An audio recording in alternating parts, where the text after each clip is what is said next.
Hey, what's going on, everybody? Meteorologist Mike Linden back again for another interview. I am so excited to get to today's guest. But before we do, I've got to remind you, of course, if you are not already, be sure to follow us across our social media channels. And of course, we are on YouTube as well, youtube.com/MyRadar. Be sure to subscribe to the channel and click on that notification bell. That way you always know whenever we drop a new video, or of course, whenever we go live, something we have been doing a lot of this hurricane season. And of course, that is someone in that field that I will be talking to today. If you are even the slightest weather observer, enthusiast, really from the casuals of the weather world all the way up to the experts, I can almost guarantee you that you have seen this next person across your Twitter feed, perhaps one of the most prolific tweeters on weather Twitter. That's a tongue twister. How about that one?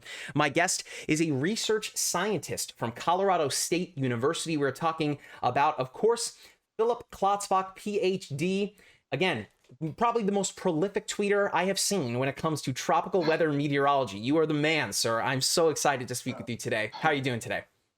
I'm doing well. Thanks so much for having Of me. course, of course. So I've got to ask you, before we get into, of course, the nuttiness that is this historic 2020 season, we're not done with it yet. I mean, we are conversating here with not too much left to go here before the end of the season. But before we started recording, there was a little concern whether or not there could be some more activity in the Atlantic. Tell us what you're seeing. Yeah, I mean, there's certainly there's still stuff out there. Probably now you're not obviously not taking waves coming off Africa anymore, but right now the Hurricane Center is currently monitoring potentially some subtropical development.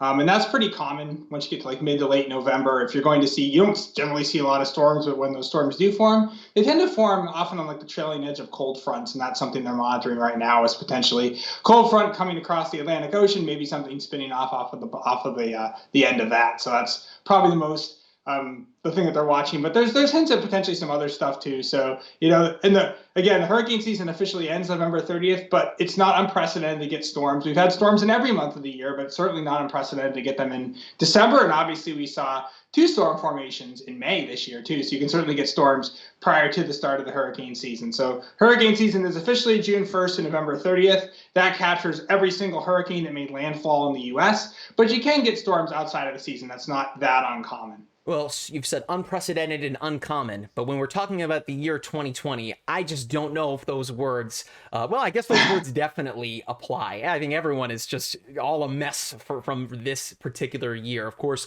for those of us in the meteorological community, what an incredibly busy season it has been. I can only imagine what it has been like for you. I would have to guess you're not getting much sleep nowadays.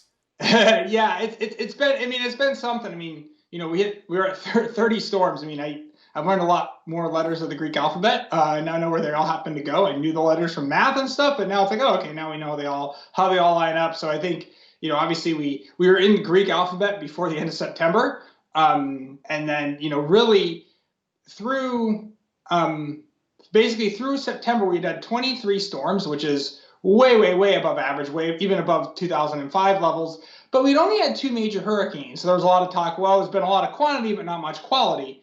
Well, since October 1st, we've had 7 more storms. 4 of those hit major hurricane. We almost had a 5th with Zeta. It was really close, just below the 100. It was 110 miles an hour. It needs to be 111. So we almost had 5 major hurricanes. We had 4. The most we had in any prior October and November was 2. So we broke that record by a long shot. And just the storms seemingly as we went later and later in the season, they got stronger and stronger with Eta reaching Cat 4. And then we had Iota, which actually did hit a Category 5, but the latest Category 5 in the Atlantic on record. So just the late season storms are really kind of what increased all these integrated metrics that if you follow me on Twitter, I talk about accumulated cyclone energy. That's an index that takes into account the frequency, but especially the intensity and the duration of storms. So storms that are weak and short-lived generate very little ACE. Storms that are strong and long-lived generate tremendous amounts of ACE. So this year we didn't actually have one huge ACE generator because none of the storms that were particularly strong were very long-lasting. However, if you go back to like 2017, Hurricane Irma, which I'm sure most people remember, extremely long-lived, very intense, of Category 5 for a couple of days.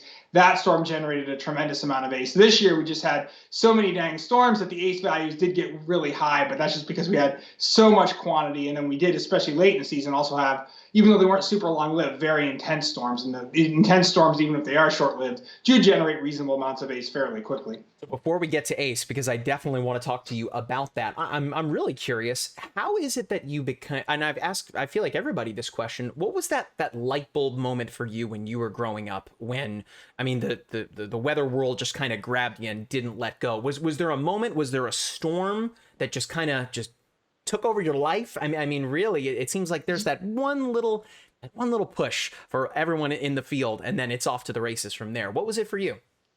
Yeah, I totally agree. I mean, it's interesting because if you talk to people in other fields, not necessarily that way, but in meteorology, it's usually one event. There's a storm or something. And I was I was 5, I grew up in Massachusetts, and we had Hurricane Gloria come through, which made landfall up in Connecticut, but it brought significant winds, and that really got me.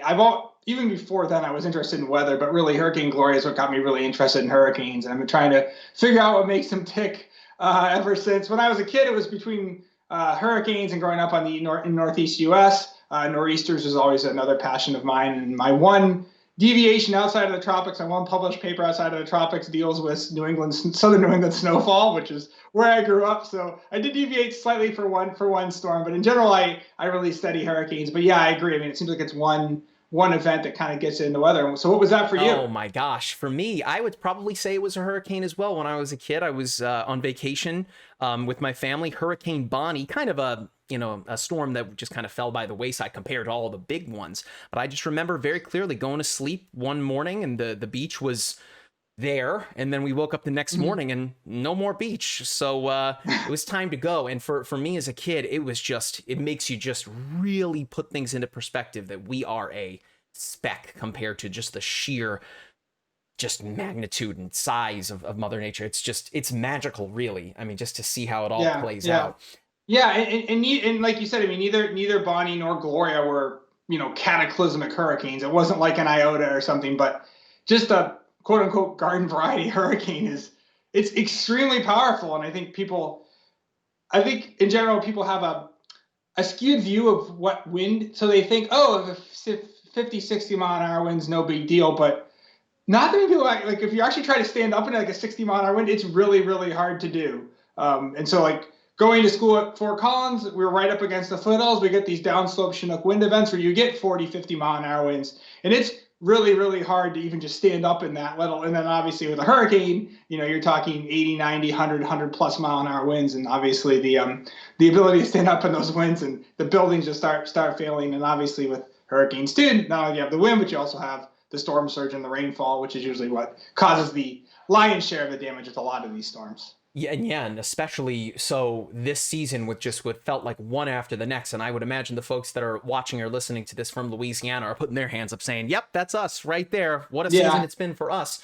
But I figured you maybe don't want to give out your secret here, but I like to say within the office and to my friends, you're like the ESPN stats and information person of the weather world, where the second a storm forms or is upgraded or there's a new classification, you're out there with just a nugget of information that I don't know where you're getting it from and how quick you are with it. What's your secret? I mean, do you sleep at all? Well, and so, doing seasonal forecasting, I just have I have all the cyclone data from the Hurricane Center, and then it's just a matter of, I basically just have it, basically it's just in a spreadsheet with just a bunch of queries that I've written. And so usually I try to plan ahead and kind of look and see what the storm may do, look at the forecasts, and then try to basically say, okay, assuming this happens, here's the context I want to put it in. I mean, obviously, I try to put in my stuff, obviously like the Hurricane Center does the forecast. I never try to like out forecast them or anything like that. I don't generally just like parrot what they say, but I think it's to try to say like, okay, they're forecasting it to be this. If that verifies, here's the last time we had a storm this strong in this region. And there's some really good resources too, like NOAA has like a hurricane mapping website, which is super useful for stuff outside of the U.S. If you want to say, okay, when was the last time a major hurricane hit Nicaragua in November. You can just type in Nicaragua and map it, and you can see all that stuff, which really helps with other stuff. I mean, I've done a lot of papers on landfalling hurricanes, so I have that database pretty well kind of organized and ready to go. But then this year, yeah, I mean, there were so many records being set. It was, and you often what I do, especially when it's like these storms are really, really ramping up, and I try to take notes. So basically, when a storm makes landfall, I'll have 5 or 6 things ready, queued up, ready to go, and just basically waiting for the hurricane center to say it hit the coast, and just tweet away and queue them up. So yeah, and then sometimes getting up in the middle of the night to do stuff too. So my wife's starting to just keep sleep through all of it. Yeah, I mean, next up for you is some kind of hurricane tropical meteorological game show. I mean, just with you having the facts in the back of your head, it really is incredible. But this season, as you mentioned, a record setter in so many different ways. At least as of us talking today, the record for the amount of named storms across the season, second for hurricanes and major hurricanes. We're talking, of course, since the satellite era, of course, in the mid 60s. Third for named storm days. And then that ACE index, as we've talked about, the 6th for ACE. Before we get to the ACE, everything before that, going into the season, of course, you at Colorado State, you guys put out your kind of forecast for the season. And I remember looking back, I mean, you guys were putting the feelers out there saying, hey, this is a storm season to pay attention to, and then almost doubled down on it as we saw all of that insane activity early on where you just ramped the numbers up even more. What were the indicators for you and your team going into this season that really made you think, well, wait a minute, we got to pay close attention to this, and then again to double down on it? Yeah, so when we do our seasonal forecast, we use, so Dr. Bill Gray, who founded the seasonal forecast back in 1984. So the reason he started with this business was, I mean, you can't forecast June 1st. There's going to be a hurricane hitting Miami on September 12th, something like that. But what you can do is there's clues. The atmosphere provides clues. The ocean provides clues. There's precursor signals that kind of basically load the dice to an above average season or below average season. So one of the things you hear us talk about, NOAA, anyone doing seasonal forecasting, is, okay, what's the state of El Nino? If we're going to have an El Nino or not. If you have an El Nino, that's warmer water in the tropical Pacific that increases upper level westerly winds and shears off the storms in the Atlantic, tears them apart. So El Nino in general is our friend. This year, the odds of El Nino we thought were very low. And then as the season, we put out our first forecast in April. By June, by August, like, okay, the odds of El Nino are basically zero. We're likely to be headed towards La Nina. And that combined with, especially when we got into June and July, you start looking at what's going on in the early season. And not so much the storm formations as much as it was just the overall large scale environment. The shear was very, very low. And one of the things that the tropics has that the mid latitudes don't have is there's a lot of persistence. So basically, if the shear is low in July, it's probably going to be low in August. It's probably going to be low in September. It doesn't work out perfectly, but in general, there's a lot of persistence. If you live in the mid-latitudes, obviously, especially being in Colorado, like just because it's 80 degrees today doesn't mean it's going to be 80 tomorrow. It could be snowing tomorrow or tonight. So there's a lot less persistence, but in the tropics, there's a lot of this persistence. And so that's one of the reasons why, it's like you mentioned in August, we really doubled down and say, hey, this is likely to be an extremely active season. One of the things that does tip you off, in June and July, normally storm activity then doesn't really tell you that much about the rest of the season. But if you get storm activity in the deep tropics, so say south in the actual tropics, so south of 23.5 north, that's typically a harbinger of a very active season, because normally kind of what keeps your season from starting is that it's too dry. You get a lot of dry air off of the Sahara Desert. You get all this dry air and all this dust. That tends to really kind of restrict your early season. But this year, we're starting to get deep formations in the deep tropics early on, which is one of the reasons why we increased our forecast. And if you look at basically our forecast overall, if you look at ACE, that accumulated cyclone energy metric, that's an aggregate metric, we were actually a little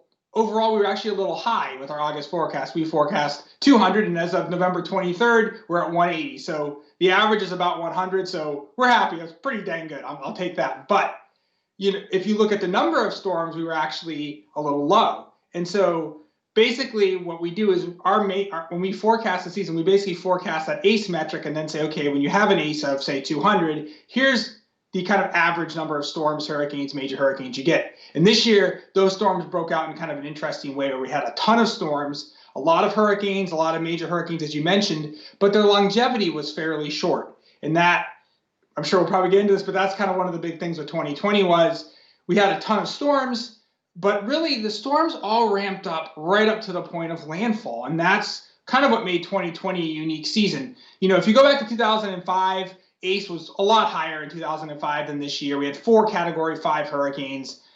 Thankfully, none of the storms this year are going to be as cataclysmic as Katrina was in 2005.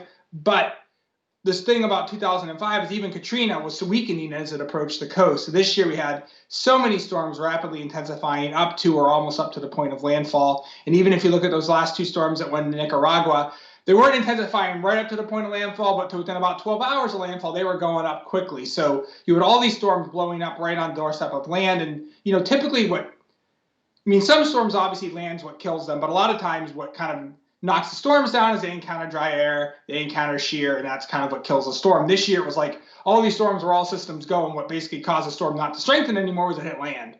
And I think obviously for the U.S., the biggest story obviously was Hurricane Laura, which was a Category 4 storm and obviously caused a tremendous amount of damage in Lake Charles.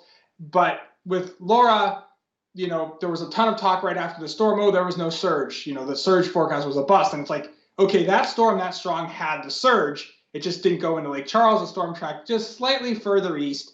And so all that storm surge went up into the bayous. And when they started doing those post-assessment surveys and got some of the other some of the other mooring data, they were able to find out the surge was there. It just was a little farther to the east, thankfully. So while Lake Charles got a tremendous amount of wind damage, the brunt of the surge went into the swamps and the bayous, thankfully, where very few people live. Obviously, had it tracked just slightly farther west, all that surge went up into Lake Charles, and it would have been even worse for them than it already was. So you brought up Hurricane Laura, and of course, that was a storm where, we were watching it right up to landfall going, this may go Category 5. It was right on that edge and just baffling us that with each update, we continue to look at things like, this thing is getting stronger and significantly more organized. Do you think that, I guess, what will be the lessons learned from this year? Of course, as you mentioned earlier, the quality over quantity, of course, that balance was a little wacky, but with the more quality storms that we did see, that rapid intensification was just so wild to see play out. What are the lessons learned from this season that folks like yourself and folks at the National Hurricane Center are going to kind of file away maybe in the back of your minds, looking ahead to years that maybe analog close to this one? Yeah, the thing was, especially, with Laura and with these late season storms in the Caribbean, they were in very low shear, high sea surface, warm sea surface temperatures, deep warm water, lots of moisture. But it's tricky to know exactly how these storms are going to respond to those environments. Not every storm, the second it gets that environment, blows up. And we even saw it with Iota. Iota formed, they named it, and they said, okay, this thing's in a great environment. It should go up like that. And the next morning I woke up and it looked like garbage. Basically the storm didn't look very healthy. It looked pretty weak. And it was, barely a tropical storm. And then it was like, you snap your fingers and the storm just went. But just because it's in the right environment, the overall structure of the storm needs to be able to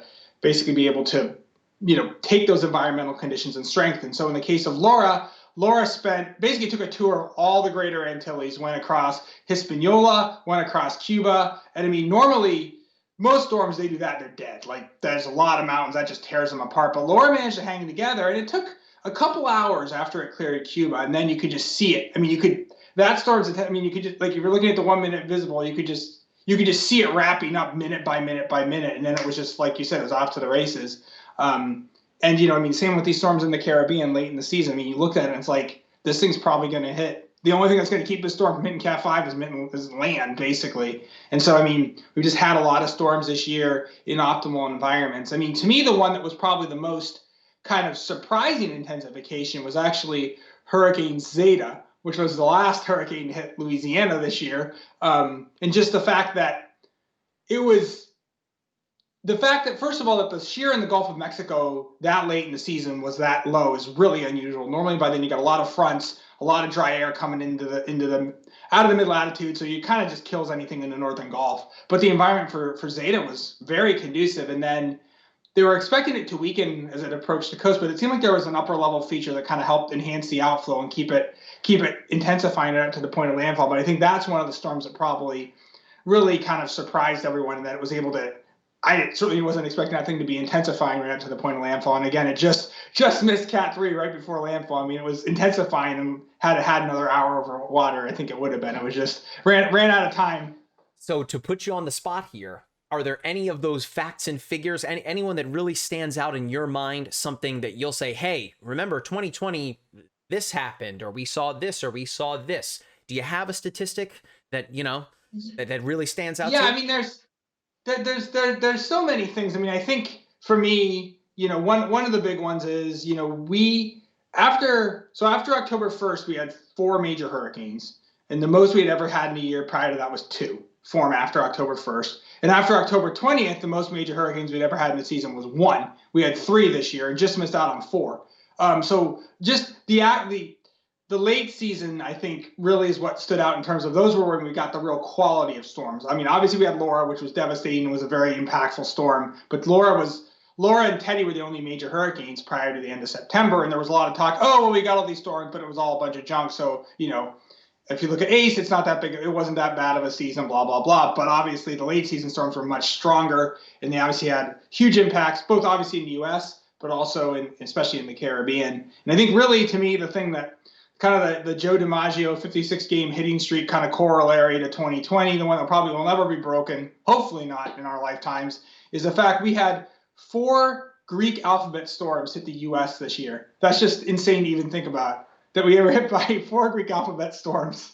You could have gotten really good odds in Vegas. You also would have gotten incredibly good odds in Vegas if you would bet, April 1st that we're going to have Hurricane Iota this year, and it's going to hit Category 5. You would have gotten some really good odds on that one. Hey, well, we'll definitely be coming to you then for next season to get some hot bets there. So before we wrap things up, and again, I could talk to you for hours about this season. It's really incredible how just out of thin air you're pulling all the stats and figures. It's amazing. So with Ace, just to help people understand with what that kind of figure is for people to key in on it now, more so going into next year. What should be something with Ace that people should maybe keep in the back of their mind, but pay attention to, especially when, they're hearing all of the folks in the weather world saying, hey, pay attention to this season.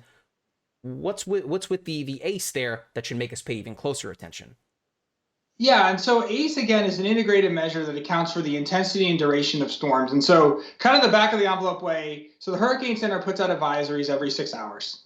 So you get four formal. You can get updates every 3 hours when it's approaching land, but they do 6-hour forecasts for every storm. And so if you have a storm and it's the meteorological community for hurricanes, we do everything in knots, which is a little bit more than miles per hour. But basically, if you have a storm that has 50-knot winds for a day, that equates to 1 unit of ACE. If you have so that's a 60-mile-an-hour tropical storm. If you have a storm that has 70-knot winds or 80-mile-an-hour winds, the hurricane, that'll give you 2 units of ACE. If you have a Category 5 hurricane with 150-knot winds, which is 175 miles an hour, that gives you 9 units of ACE. So a Cat 5 gets you a ton of ACE really quick. And so basically it's kind of a measure of it's just a matter of how much wind energy is being spent. And so in the case of Hurricane Dorian last year, which I think a lot of people remember, powerful Category 5 hurricane. My colleague calculated, Ryan Trudgell, who runs Weather Tiger, calculated that basically Hurricane Dorian generated the most ACE in a 1-by-1 grid box, and that happened to be over land. And so if you think about it, basically it was just the wind just beat the snarf out of Abaco Island and Grand Bahama Island, and that's why you saw just epic devastation with that storm. So it's basically kind of a measure of how much wind energy is being generated, and so it kind of helps smooth out some of the noise that you get, because you can get a season like this year where you have so many storms. But overall, if you look at ACE, it's still a very, very active season. But if you look at the ACE, you're like, okay, but there's a reason why we forecast so many dang metrics. It's because you're never going to get all of them right, because seasons play out very differently. But it's kind of important. I think it's important to forecast all these different metrics and see, because obviously you can have a tremendous amount of ACE from a storm, but if it stays out in the ocean, who really cares? Whereas if you have 13 hurricanes, the odds are if you have 13 hurricanes, several of those are going to actually be impactful to people. So it is important to forecast these various other metrics as well. So Bill Gray used to always say if he could pick one metric to get right, he would pick the number of hurricanes for what that's worth. So our August forecast, we predicted 12. An average season is 6, and we ended up, surprisingly enough, undershooting. I would never have thought that at the end of September, we'd be undershooting the number of hurricanes. We ended up with 13 this year. So just it was a very, very active season, and especially for the continental U.S., the most landfalling named storms we had ever had, and tied for the most hurricanes we'd ever had hit the U.S. So just a whole lot of storms, a whole lot of damage, and just an extremely active season. Yeah, I mean, it almost seems as if for the folks that are still thinking, okay, I think I understand it. Think about it like with baseball, with the sabermetrics. It's like those underlying statistics that can really tell you a lot more about the quality of what we're looking at here that goes a little bit deeper. So, I mean, an excellent breakdown of what ACE is there. Now, I hate to put you on the spot here as we look ahead. Have you started to look at 2021 yet? I feel like I've got to ask you that question. No, definitely. So there's obviously a huge amount that can change. We do our first formal forecast in early April. We do put out a brief discussion. I haven't set the date yet, but it should be in mid-December, where we'll talk about what we're looking at. So right now, one of the big factors is that we currently are in a moderate to strong La Nina event. So that's cold water in the tropical Pacific, and it's a pretty healthy event. It may even briefly flirt with that strong category. And so the question is, how's that going to play out for next summer? The odds of it being La Nina next summer are fairly low, because typically if you have a strong La Nina, it won't be La Nina for the following summer. But the odds of it going to El Nino are also fairly low. So if the long term is that if you end up with neutral conditions, which means neither El Nino nor La Nina, and the Atlantic is warmer than normal, you could still end up with a pretty active season. So, but it's really way too early to know. We'll should know a lot more, at least how the Atlantic's going to look by the time we get to late March, when we start really doing when we start really getting into forecast mode. But I'm spent all off season looking at stuff, and we did redevelop a lot of our statistical models, and we brought in some numerical climate models to help with our forecast. And I think really, hopefully, all that guidance really did help us, because we did do a pretty good job this year with kind of highlighting even early on that it was going to be a very active season, even though certainly didn't predict the exact number of storms, but that ACE metric was pretty close. And knowing exactly how these storms are going to break out, it's really not something I think you can do with a seasonal forecast. That's just, it's really hard to get that. Those integrated metrics are a little bit easier to forecast. If you could be the person to pinpoint exactly where a storm is going, you'd be a very, very, very wealthy person. I can only imagine. Oh my gosh. Dr. Klotzbach, this has just been incredible to speak with you. But before we wrap things up, I just want to ask you, is there anything else that maybe you'd like to mention? One of those, again, statistics or facts or figures that you got to throw out there to really put a bow on this season, or really anything else that you're presently working on at CSU that you want to shout out? Yeah. So we're doing a lot of work where we're going to be spending quite a bit of time the next few months going into a lot. So given the timing of this, we'll just release our forecast verification. So we go into some detail there, kind of describing, first of all, how all the forecast did. Basically, did we get it right? In this case, generally, yes. What did we miss? We didn't quite anticipate the La Nina to be this strong. And then kind of talk about how all the various models did. What are our tweaks for 2021? And then also what we're going to be doing is really diving into a lot of detail, trying to figure out a lot more of what happened exactly in 2020. I mean, we know some of what happened, but okay, why? Why was the late season so active? Why did we get so many storms in, June, July, August, September, but only 2 major hurricanes? What was going on there? Why didn't we get the storms going all the way across from Africa? Trying to figure out what exactly was going on there. And that, I think, obviously it's important to learn that from basically for understanding what happened, but also I think that helps also with the seasonal forecast in the future, trying to get a better idea as to what did we get right, what didn't we get right, and trying to figure out exactly if we can improve those outlooks in the future. So definitely we've got a lot of stuff we're working on, and hopefully we won't be talking about 30 named storms when we have this conversation next November. Oh man, a season to remember, or perhaps more, maybe a season to forget, I guess, depending on how you look at it, of course. But thank you so much again for speaking with me today. Of course, if you want to get in on the fun and follow Phil's tweets, again, prolific tweeter when it comes to tropical weather, his Twitter information will be in the description box below on YouTube. And of course, be sure to follow us, MyRadar, across all of our social media platforms. From all of us at MyRadar, thank you, Dr. Klotzbach, for speaking with us this evening, or this afternoon, whatever time it is. I have been meteorologist Mike Linden. Thanks again, and we'll catch you in the next one.